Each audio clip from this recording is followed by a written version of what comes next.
నమస్కారం, welcome to I dream. ధర్మ మార్గం విత్ విజిత కార్యక్రమానికి స్వాగతం.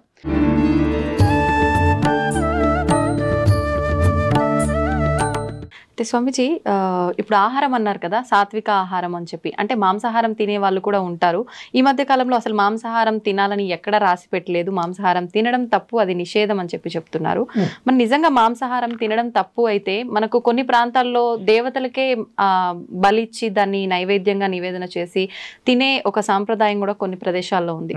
మరి మాంసాహారం నిషేధం అని ఎలా చెప్తారు? కరెక్ట్, మీరు అన్నది. దేవతలు బలి అడుగుతారు, ఆ బలి వాళ్ళకి ఇవ్వాల్సిందే. బలి ఇచ్చినారు, మళ్ళీ ఇచ్చిన దాన్ని ఇంటికి తెచ్చుకొని తింటున్న దేవుడు అలా తెచ్చుకో. నీ జిహ్వ చాపల్యానికి దాన్ని దేవుని పేరు చెప్పి బలి ఇచ్చి నువ్వే తింటున్నా. దేవత తింటుగా. కానీ దేవత కోడిని అడిగింది, మేకను అడిగింది, దున్నపోతును అడిగింది. ఓకే, ఏ మేక, ఏ కోడి, ఏ దున్నపోతు అనేది మనకు అర్థం కాక అవి ఇస్తాను. మనలో ఒక కోడి ఉంది, మనలో ఒక మేక ఉంది, మనలో ఒక దున్నపోతుంది. ఏంటి స్వామి? వాటిని బలి ఇయ్యరా అంటుంది. అవేంటి? కోడి ఏమంటుందమ్మా? అంటుంది. కోరిక కోరిక కోరిక అని మనం అంటున్నాంగా. అవసరమైనటి అవసరం లేనటివి దిక్కుమాలిన కోరికలు కోరుకుంటాండామే. నీ అతి కోరికలోనే ఆ కోడిని నాకు బలి ఇచ్చేరా. ఎంత నువ్వు కోరికలు తగ్గించుకుంటే నువ్వు అంత హ్యాపీగా ఉంటావు. కోరికలు ఉండాల్సిందే. అతి కోరికలు, దురాశ కోరికలు, ఆశ దురాశ అంటాం కదా, అత్యాశ, అవి ఉండకూడదు. ఆశ ఉండాల, కోరికలు ఉండాల. నేను బాగుండాలా, సమాజం బాగుండాలా, అందరూ బాగుండాలా. ఇది ఎట్లుంది? నేనే బాగుండాలా అనేది ఎట్లుంది? అటువంటి కోడిని నాకు బలి. ఇంకా మేక అదేమంటుంది చెప్పండి? శబ్దం చేసి చూపించాలా స్వామిజీ? మే మే మే అంటుంది. మై మై మై, నాది నాది నాది.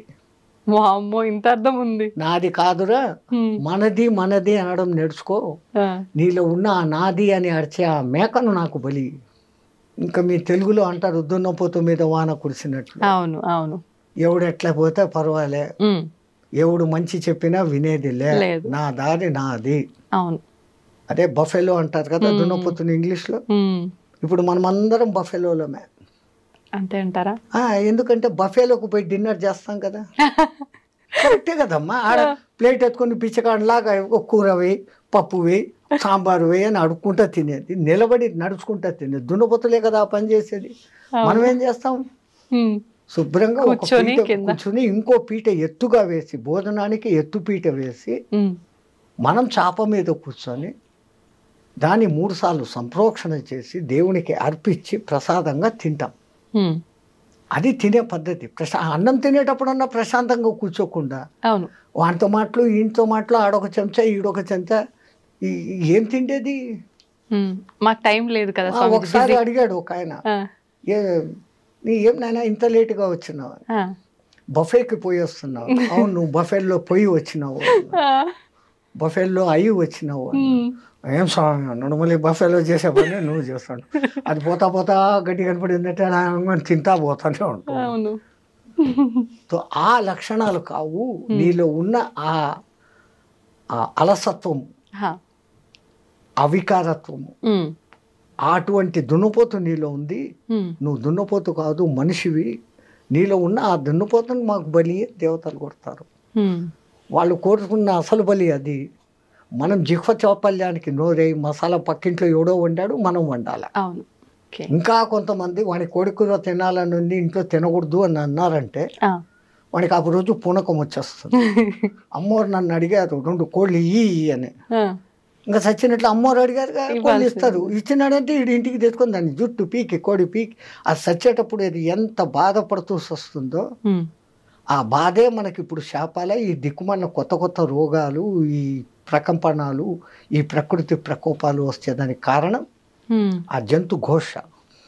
మరి ఇప్పుడు సాత్విక ఆహారం అంటే మొక్కలకు కూడా ప్రాణం ఉంటుంది కదా గురూజీ, అది కట్ చేసిన తర్వాత దాన్ని కూడా చంపినట్టు అవదా?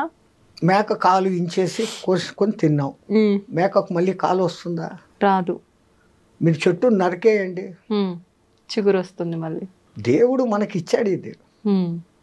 ఇప్పుడు మాంసాహారం తినే జంతువులను మనం ఏం పేరు పెట్టి పిలుస్తాం? క్రూర జంతువులు అంటున్నాం. అవును. కూరలు ఉన్నాయి దానికి, దాని పేగుల డిస్టెన్స్ తక్కువ. అది ఒకసారి తిన్నాక 4-5 రోజుల వరకు దానికి అరగదు.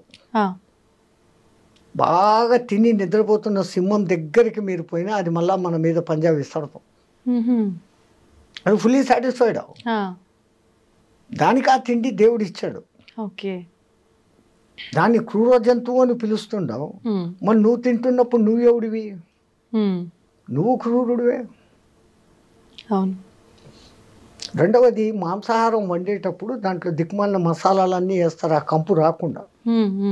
ఈ మసాలాలు మనలో తమో గుణాన్ని, రజో గుణాన్ని పెంచుతాయి. బాగా కారం తినండి, కంట్లో నీళ్ళు వచ్చేంత కారం తినండి. ఎవడో ఒకడు ఒక మాట అనగానే హై నన్ను అంటావా అంటారు, వెంటనే వస్తుంది కోపం. వస్తుంది.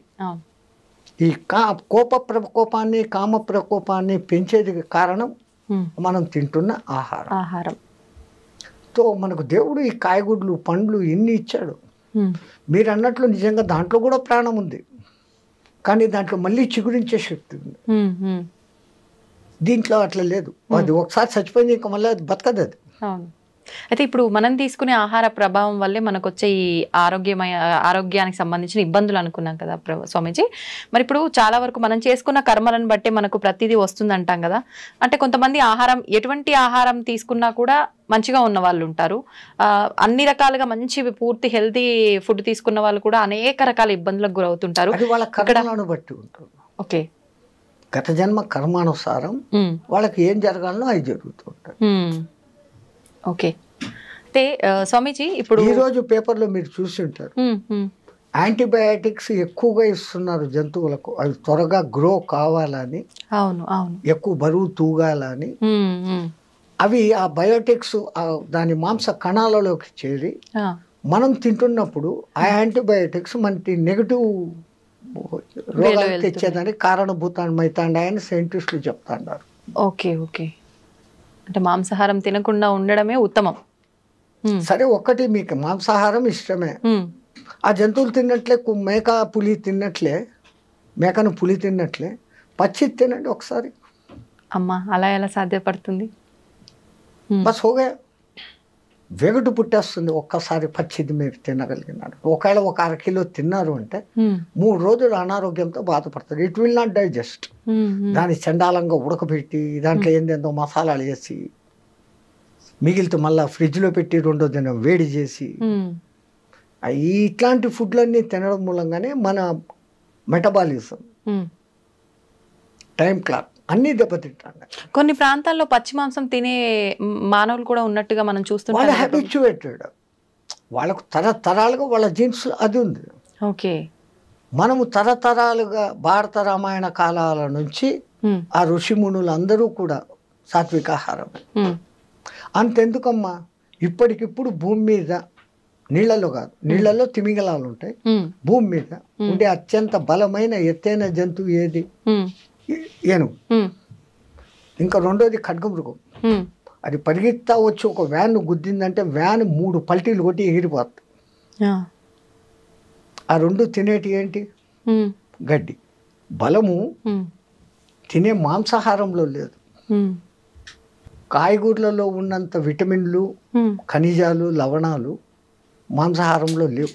అన్నిటికన్నా విచిత్రము, ప్రపంచంలో ఏ జంతువు ఉడకేసి తినడంలే, అవి కంటద్దాలు పెట్టుకోవడంలే, చోటు మిషన్లు పెట్టుకోవడంలే. ఈ దిక్కుమాలనోడే పెట్టుకుంటున్నాడు. ఎందుకు అంటే ఉడకేసి తింటున్నాడు, సహజమైన తిండి తినడంలే. అందుకే ఇప్పుడు సహజ ఆహారము, పండ్లే తినండి, జ్యూసులే తాగండి, మళ్ళా పాతకాలం టైటిల్లోకే వస్తున్నాం. దునియా goal high, Phir K ఉదర్ co he ఆ జాయేగా, మళ్ళీ అక్కడికే వస్తున్నాం. అయితే ఇప్పుడు ఆహారము మీరు చెప్పినట్టుగా ఆహారం పాతకాలంది రావటమే కాకుండా ప్రతిదీ కూడా వస్త్రాల దగ్గర నుంచి, పాత్రల దగ్గర నుంచి ప్రతిదీ పాతకాలంవి మళ్ళీ ఇప్పుడు వస్తున్నాయి కదా స్వామీజీ. తప్పదు. ఇప్పుడు పంచకట్టు మళ్ళీ పెద్ద ఫ్యాషన్. అవును. ఎవడో సినిమాలో హీరో కట్టుకున్నా అంటే ఇంక అందరూ అయితే అంతే. ఈ గొర్రెదాటుడు వ్యవహారం వదిలిపెట్టి ఇంకోటితో కంపారిజన్ వదిలిపెట్టాలి ఫస్ట్. నేనుగా ఉంటాను, నా వరకు నేను ఉంటాను, నేను బాగుంటే లోకము బాగుంటుంది, ఆ ఫీలింగ్తో ఉండగలగాలి. రెండవది న్యాచురల్గా ఏది వస్తుందో దాన్ని యాక్సెప్ట్ చేసుకోవాలి. పరమాత్ముడు ఒరే జాగ్రత్త పడు అని ముందు కొంచెం సైట్ తగ్గిస్తాడు, వెంటనే కంటద్దాల షాపు పోతాం కళ్ళు పెట్టుకుంటాం, పండ్లు ఊడగొడతాడు, పండ్ల డాక్టర్ దగ్గర పోతాం కొత్త పండ్లు కట్టుకుంటాం, వినకుండా చేస్తాడు, చెవిటి మిషన్లు పెట్టుకుంటాం. అన్నిటికన్నా ముందు ఆయన ఇచ్చే లెటరు తెల్ల జుట్టు, వెంటనే డై కొట్టుకుంటాం, అక్కడనే డై మొదలైంది మన డై. సో వీడు ఎక్కడ మన మాట వినడం లేదు, నేను ఎత్తుకొని అక్కడ చెప్పడు, ఇంకా ముందు 3-4 సార్లు చెప్పాడు, అన్ని అవకాశాలు అయిపోయినాయి, వినుకోకపోతే ఇంకా డైరెక్ట్గా ఎత్తుకుపోతాడు. సో ప్రకృతిలో లోబడి నువ్వు జీవించినప్పుడు ఆ ప్రకృతి నిన్ను కాపాడుతుంది. ధర్మో రక్షితి రక్షిత. మనం ప్రకృతికి విరుద్ధంగా పోతున్నాం, చెట్లు కొట్టేస్తున్నాం, అడవులను నరికేస్తున్నాం, అడవుల్లోని జీవాలు ఊరి మీద పడతాయి. ఓ పులి ఊరి మీద పడింది, అది ఎందుకు పడింది? అది ఉన్న ప్రదేశాన్ని నువ్వు కట్టేసి ఇల్లు కట్టుకున్నావు, అది ఎక్కడికి పోవాలి? దానికి స్థలం లేకుండా చేస్తున్నావు. దాని మానాన దాన్ని వదిలిపెట్టి నువ్వు అడవిలో కాకుండా నీకు ఉన్న కొద్ది స్థలంలో నువ్వు కట్టుకుంటే లే, ఒక్కడు ఉండేదానికి 6 బెడ్రూమ్లు ఇల్లు కట్టుకుంటాడు, అవసరమా? మరి ఇవన్నీ ప్రకృతికి విరుద్ధంగా జరుగుతున్నప్పుడు భగవంతుడు అంటే ఆపే ప్రయత్నం చేయాలి కదా. ఒక్కొక్కసారి ఆ భూకంపము అనేది భూమాత క్షమయా ధరిత్రి, భరిస్తుంది భరిస్తుంది భరిస్తుంది. అమ్మ కూడా అమ్మ అమ్మ అని 10 సార్లు పీకుతాడు, ఒకసారి పీకుతుంది కదా. అవును, తల్లి అయినా కానీ దండిస్తుంది. అట్లాగనే ఆ భూమాత భరించి భరించి భరించి ఈ జీవహింస, ఈ తవ్వకాలు, ఈ దమనకాండ అంతా చూసి చూసి చూసి ఏ రోజో ఒకరోజు కొంచెం అట్ట కదిలిద్దిస్తుంది, 2 సెకండ్లు కదిలితే చాలు, అంతా అతలాకుతలం, జై శ్రీరామ్ హో జాతా. ఈ మధ్య కాలంలో ఇలాంటివి భూకంపాలు, జలప్రలయాలు చాలా వరకు వచ్చిన సందర్భాలు ఉన్నాయి కదా స్వామీజీ. అంటే ఇవన్నీ పాపాలు ఎక్కువైపోవడం వల్లే అని అనుకోవచ్చా? ఇప్పుడు ఇంతకుముందు ఇంత వాహనాలు లేవు, అవును, వాతావరణం కాలుష్యమైంది, అవును, ఓజోన్ పొర దెబ్బతినేంత లెవెల్కు పోయింది. కార్బన్ డైఆక్సైడ్, కార్బన్ మోనాక్సైడ్, ఈ 2 పెరిగిపోయినాయి. అవును, పోనీ వాటిని గ్రహించుకొని ఆక్సిజన్ ఇచ్చే చెట్లను ఏం చేస్తున్నారు? నరికేస్తున్నారు. ఏమైపోతుంది మళ్ళీ? అదేమో ఎల్నినో ప్రభావం అనేది ఏర్పడి సముద్రాల ఉష్ణోగ్రత పెరుగుతుంది. అది పెరిగితే ఏమవుతుంది? సముద్రం ముందుకు రాను మొదలు పెడుతుంది, మెల్లగా ఈ ఓడరేవులు బోడరేవులు మెల్లమెల్లగా మునగను మొదలు పెడతాయి. అయితే ఇప్పుడు ఇలాంటి ప్రళయాలు వెంటగా రావటం వల్ల చాలా మంది అంటే ఎవరికి తోచినట్టుగా వాళ్ళు ఇంకా యుగాంతము వచ్చేస్తోంది, కలియుగం అంతమైపోతోంది, ఇలాంటివి 2025లో ఎక్కువ రాబోతున్నాయి. కలియుగము మన వాళ్ళ లెక్క ప్రకారం 4,32,000 సంవత్సరాలలో ఇప్పుడు కృష్ణ పరమాత్మ కాలం చేసిన టైం నుంచి ఇప్పటికి లెక్కేసుకుంటే కలియుగ ప్రవేశం, కృష్ణ పరమాత్మ పోయిన తర్వాత, పరీక్షత్తు రాజ్యం చేసేసిన తర్వాత అక్కడి నుంచి కలియుగం మొదలైంది. అంటే మహా అంటే 5,200-300 సంవత్సరాలు నడిచాయి మన లెక్కల్లో. ఓకే ఓకే, ఆ లెక్కల్లో ఇంకా 4,00,000 సంవత్సరాలు కలియుగం ఉంది. ఆ యుగాల పేర్లు ఆ మహానుభావులు ఎంత అద్భుతంగా పెట్టారు, ఎంత క్యాలిక్యులేషన్ ఉంది దాంట్లో. అవును, 4,32,000 సంవత్సరాలు టోటల్ చేయండి, 9 వస్తుంది. 4, 3, 2, 9. దాని పేరు కలియుగం. దానికి 2 ఇంతలు ద్వాపర యుగం, అది 8,64,000 సంవత్సరాలు టోటల్ చేయండి, మళ్ళా 18. కలియుగానికి 3 ఇంతలు త్రేతాయుగం, 12,96,000 సంవత్సరాలు టోటల్ చేయండి, 18. ఓకే. కలియుగానికి చాతుర్ 4 ఇంతలు కృతయుగం, 17,28,000 సంవత్సరాలు టోటల్ చేయండి, మళ్ళా 9. ఓకే. ఈ 4 యుగాలు కలిస్తే ఒక్క మహాయుగం. దాని టోటల్ ఎంత వస్తుంది? 43,28,000 సంవత్సరాలు టోటల్ చేయండి, మళ్ళా 9. 9 అనేది సర్వం ఖలిత్వం బ్రహ్మ. 3, 6, 9 సంఖ్యలకు ఎంతో ప్రాధాన్యత ఉంది అని మన శాస్త్రజ్ఞులు చెప్తే మనం నమ్మం. శంఖంలోంచి తీర్థం వస్తే బాగుంటుంది, ఇంగ్లీష్ వాడు చెప్తే నమ్ముతాం. అంతే. ఓ టెస్లా అనే ఒక ఇంజనీరు ఫారెన్లో, ఆయన ఈ 3, 6, 9 ప్రకారమే యూనివర్స్ అంతా కూడా నడుస్తుందని ప్రూఫ్స్తో చూపించాడు. ఆ అంకెల విచిత్రం కూడా అంతే తమాషాగా ఉంటుంది. రెండో ఎక్కడిని మీరు క్యాల్కులేట్ చేయండి. 2, 4, 6, 8 అది 3తో కలిసినప్పుడు 6 వచ్చింది.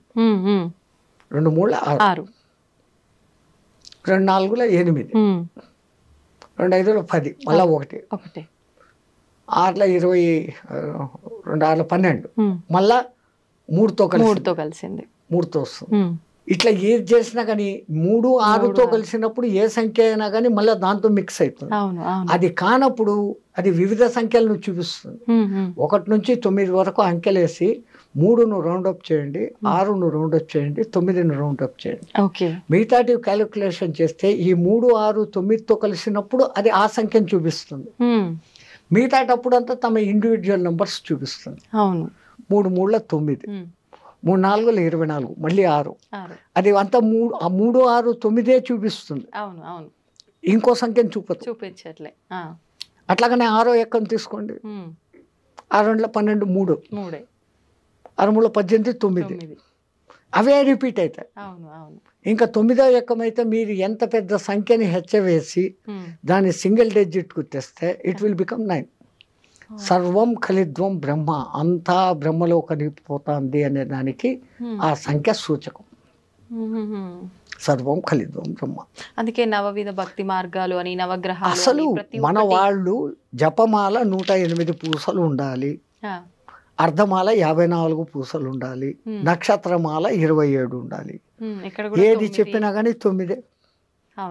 అట్లాగనే పూజలు అష్టోత్తర నామావళి, శతోత్తర నామావళి, అన్ని అష్టాదశ పురాణాలు, మహాభారతం 18 పర్వాలు. వ్యాసుడు వాడికి 18 సంఖ్య ఎంత ఇష్టం అంటే మహాభారతం 18 పర్వాలు, కురుక్షేత్ర సంగ్రామం 18 రోజులు, దాంట్లో అన్నిటికన్నా ఆణిముత్యం భగవద్గీత 18 అధ్యాయాలు.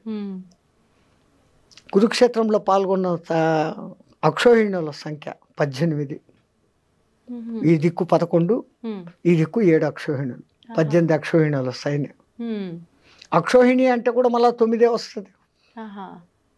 ఇన్ని వేల రథాలు, ఆ రథాలకు ఇన్నింతల ఏనుగులు, ఇన్నింతల గుర్రాలు, ఇన్నింతల కాల్బలం అనే లెక్క ఉంది.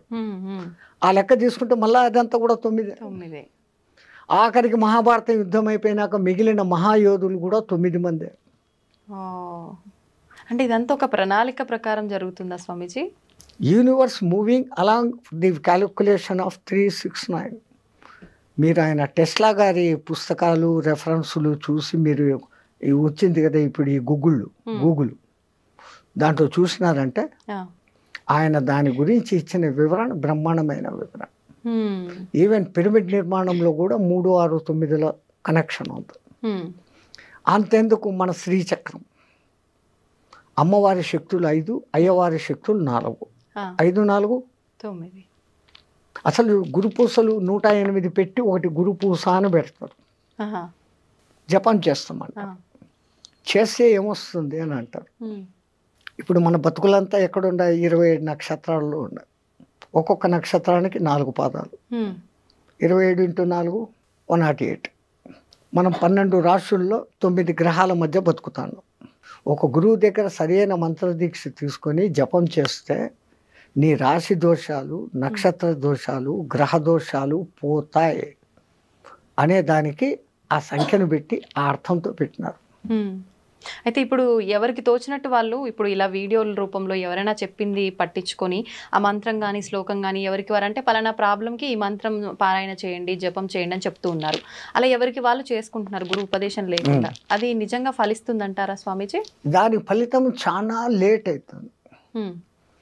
గురు ద్వారా తీసుకోబడినప్పుడు నేను ఇప్పుడు గురు ఛత్ర ఛాయలో ఉన్నాను, నాకు ఒక గురువు ఇచ్చినాడు అన్న ఒక సగం బలంలో ఎంట్రీ అవుతుంది. అవును, పుస్తకాలు చూసేసి ఎవడో టీవీలో చెప్పేశాడు అది వినేసి చేసుకుంటే అది కాదు. గురుమంత్రం ఇవ్వడము ఎంత విధానం పెట్టారు మన పెద్దలు. ముందు వాడు మంత్రం తీసుకునేకి అర్హుడా కాదా అనే దానికి ఆ కాలంలో కొంతకాలం నా దగ్గర సేవ చేయి, ఆ తర్వాత నీకు దీక్ష ఇస్తాననే వాళ్ళు గురువులు. ఊరికి వచ్చి ఏదో 10,000 డబ్బులు తీసుకో దక్షిణ, ఇన్ని పండ్లు బట్టలు తీసుకో, ఇచ్చే మంత్రం అంటే ఇచ్చేస్తుంటారు. అందున నీకే దేవుడు ఇష్టమో అడిగి ఆ మంత్రం ఇస్తుంటారు. అట్లా జరగదు ఆ కాలంలో. అసలు ప్రశ్నోపనిషత్తులో ఎంత అద్భుతంగా చెప్పాడమ్మా. గర్గముని కొడుకు, గౌతముని కొడుకు, ఒక రాజు కొడుకు, ఇట్లా 6 మంది మహర్షులు అడవిలో పిపిలాద మహర్షిని వెతుక్కుంటూ వస్తారు. ఆయన కనపడినాక దండ ప్రమాణాలు చేసి చేతికి దర్భలు ఇస్తారు. ఆ కాలంలో అది సవిత్ప్రాణి అయిపోవాలా. వాళ్ళకేం కావాలా? ఆవులు, గడ్డి, ఈ 2 కావాలి. ఎవరు నాయన మీరు అంటే, నేను ఫలానా ఆయన కొడుకు, నేను ఫలానా. అమ్మ అంత గొప్ప వాళ్ళ కూర్చోండి అని వాళ్ళకి ఆర్ఘ్యపాదాలు ఇచ్చి, ఏంటి నన్ను ఎత్తుకుంటే ఎక్కడికి ఎందుకు వచ్చారు? వాళ్ళు అంటారు, మాకు కొంచెం అనుమానాలు ఉన్నాయి, మా తండ్రులను అడిగాం, వాళ్ళు మాకు తెలీదు, ఆ పిప్పిలాదుడు తప్ప ఇంకెవడు చెప్పేవాళ్ళు లేడు, మీరు ఆయన్ని పోయి పట్టుకోండి అన్నాడు, మేము వెతుక్కొని వచ్చాం, మాకు ఆ సమాధానాలు కావాలా. రావడం, సమాధానాలు అడగడం, నేను చెప్పడము, అంతేనా?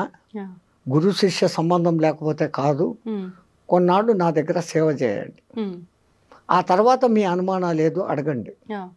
ఒక బాంబు వేశాడు అక్కడ, నాకు తెలిస్తే చెప్తాను అన్నాడు. 1 సంవత్సరం నా దగ్గర సేవ చేయండి, సేవ చేసినాక మీ ప్రశ్నలు అడగండి, నాకు సమాధానం తెలిస్తే చెప్తాను. మనం ఈ కాలం వాళ్ళం ఏమనుకుంటాం? సంవత్సరం సేవ చేస్తాం, అడుగుతాం, నాకు తెలుదురా అన్నాడంటే మన గతి ఏం? సంవత్సరం పాయా. మన మెంటాలిటీ ఇదే. వాళ్ళు ఆజ్ఞాపించండి గురుదేవ, ఏం చేయమంటారు? నువ్వు ఆవులు మేపకరా, నువ్వు సమిందలు తీసుకురా, నువ్వు గోశాల శుద్ధం చేసి సంథింగ్ డ్యూటీలు చెప్పేస్తున్నారు. వీళ్ళు డ్యూటీల్లో సర్వనిమగ్నం అయిపోయినారు. సంవత్సరమైన సంగతి కూడా తెలియదు. ఒక దినం సాయంత్రం 4 గంటలకు వాళ్ళంతా ఆవులు మేపుకొని అంతా వచ్చి కూర్చున్నప్పుడు, నాయన స్నానం చేశారండి, మీరేదో ప్రశ్నలు అడుగుతామన్నారు కదా. ఆ సంవత్సరం అయిపోయిందా గురువాడు? అయిపోయింది అన్న. ఇలా స్నానం చేశారు, వచ్చినారు, మీ ప్రశ్నలు ఏదో అడగండి, నాకు తెలిస్తే చెప్తాను.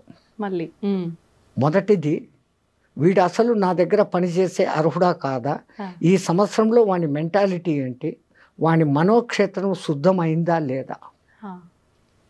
మనస్సు అనే పొలం, క్షేత్రం శుద్ధం చేయిందా, వీడు అర్హుడు అని ఆయన కనిపిస్తాడు.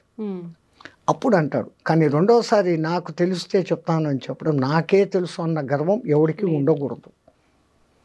అప్పుడు అంటాడు, ఒకడు అడుగుతాడు, ఈ జీవుడు రాకేంటి, పోకేంటి, చంద్ర మార్గం ఏంటి, సూర్య మార్గం ఏంటి, ధూమ మార్గం ఏంటి, అసలు పురుషులలో షోడశ పురుషుడు అంటాడే ఎవడు అతను, ఇట్లాంటి మహత్తరమైన ప్రశ్నలు మళ్ళీ వేస్తాడు. ఇంకా అదంతా పెద్ద విషయం. ఈ సంగతి ఎందుకు చెప్తున్నానంటే, ఒక గురువు ముందు శిష్యుణ్ణి శోధన చేస్తాడు. ఇప్పుడు ఫీజులు తీసుకొని స్కూళ్ళల్లో కూర్చొని జీతాలు తీసుకొని 30 మందిని వేసేసి మేకమందలాగా చెప్పి ఇడిచిపెట్టడం కాదు. అప్పుడు ప్రతి ఒక్కడు వింటున్నాడా లేదా, వానికి అర్థమైందా లేదా, వాడు ఏ స్థాయిలో ఉన్నాడో వానికి ఆ స్థాయిలో నేర్పించు, తనంత వాడిని తనకన్నా మించిన వాడిని చేసేవాళ్ళు ఆ కాలంలో గురువులు. ఇంకా వాడు మంత్రదీక్షకు అర్హుడు అనుకున్నప్పుడు ఏకాంతానికి తీసుకుని వెళ్ళి ఒక బట్ట వాని చెవు మీద వేసి, ఆ చెవులో గురుమంత్రం 3 సార్లు మీ చేత చెప్పిస్తాడు. ఎందుకంటే అక్షర దోషం లేకుండా పలుకుతున్నాడా, లేకుంటే ఏదైనా అక్షర దోషంతో పలుకుతున్నాడా. అక్షర దోషం ఉంటే ఏమవుతుంది స్వామిజీ? ఏమన్నా దోషమా మళ్ళీ? అది చాలా దోషం. మరి ఇప్పుడు మాలాంటి వాళ్ళమంతా తెలిసి తెలియక ఎవరైనా మంత్రం చెప్పగానే మాకు ఎలా తోస్తే అలా చదివేస్తున్నాము. అది మన పూర్వీకులు చాలా జాగ్రత్త పరులమ్మా. రాబోయే కాలాలలో ఈ పుస్తకాలు ప్రింటింగు వస్తుంది, అవి చూసేసి ఎవడికి వాడు మంత్రాలు చదివేస్తాడు. ముద్రా రాక్షసం జరుగుగా కానీ ఒక శాపం పెట్టేస్తున్నారు, ప్రింటింగ్ మిస్టేక్. సో నువ్వు ఒకటి చదవాల్సింది ఇంకోటి చదువుతావు. నువ్వు 1000 సార్లు 1,00,000 సార్లు చదివినా అది నీకు సిద్ధించదు. ఒక్కొక్కసారి ఉల్టా కూడా చూపించేస్తుంది ప్రభావం. ఒక ఉదాహరణ, ఇంద్రుని సభలో త్వష్ట ప్రజాపతి కొడుకు ఒకడు ఉండేవాడు. వాడి పేరు త్రిశూరుడు. పేరుకు తగినట్లు వానికి 3 తలకాయలు. ఒక తలకాయతో వేదం చదివేవాడు, ఒక తలకాయతో సుర తాగేవాడు, అదే అమృతం తాగేవాడు. హ్మ్. రాక్షసుల సహవాసంతో ఒక తలకాయతో సారాయి తాగేవాడు. ఆ. ఇంద్రుడు ఎన్నోసార్లు నువ్వు త్వష్ట ప్రజాపతి కొడుకురా, ఇదేం దుర్మార్గం బుద్ధి, తాగకూడదు తాగకూడదు. హ్మ్. ఆడు ఇనుకోలే. ఇంద్రుడు 3 తలకాయలు నరికేశాడు. త్వష్ట ప్రజాపతి కోపం వచ్చింది. ఆయనకు ఉన్న శక్తి ఇంద్రుడిని చంపేంత శక్తి కాదు. ఇంద్రుడు అంటే మీకు ఈ సినిమాల్లో చూపించే ఇంద్రుడు కాదు. హ్మ్. ఎవడో తపస్సు చేసుకుంటా పాడు చేసేదానికి అవును. రంభ ఊరోసుని పంపాడు, ఆ. ఏమో చేశాడు అని మనకి ఈ కథలే తెలుసు. అవును. ఇంద్రుడు అంటే ఎటువంటి వాడు అంటే ఒకడు తపస్సు చేస్తుంటే హ్మ్. వాడిలో ఇంకా కామము క్రోధము ఉందా లేదా హ్మ్. అని టెస్టింగ్ చేస్తాడు. హ్మ్. హ్మ్. ఆ టెస్టింగ్లో వాడు ఓడిపోయినాడు అంటే వాడు పూజ అర్చన చేస్తున్న ఏ దేవునికైతే తపస్సు చేస్తున్నాడో వాడి దగ్గరికి పోయి హ్మ్. వాడిలో ఇంకా కామ క్రోధాలు పోలే, ఇప్పుడే వరం ఇయ్యద్దు, హీఈస్ నాట్ ఫిట్ అని చెప్పే డ్యూటీ ఆయనది. ఇప్పుడు మాలాంటి వాళ్ళ ప్రతి ఒక్కరు చేసే పూజల్లో కూడా ఇలానే జరుగుతుందంటారా? ఇంకా వినండి ఇది. ఆ, ఆ. ఆయన తనకున్న శక్తులన్నిటినీ ధారపోసి ఒక యజ్ఞం చేసి ఒక మహారాక్షసుడిని పుట్టించాడు, వృతాసురుడు అనేవాడిని.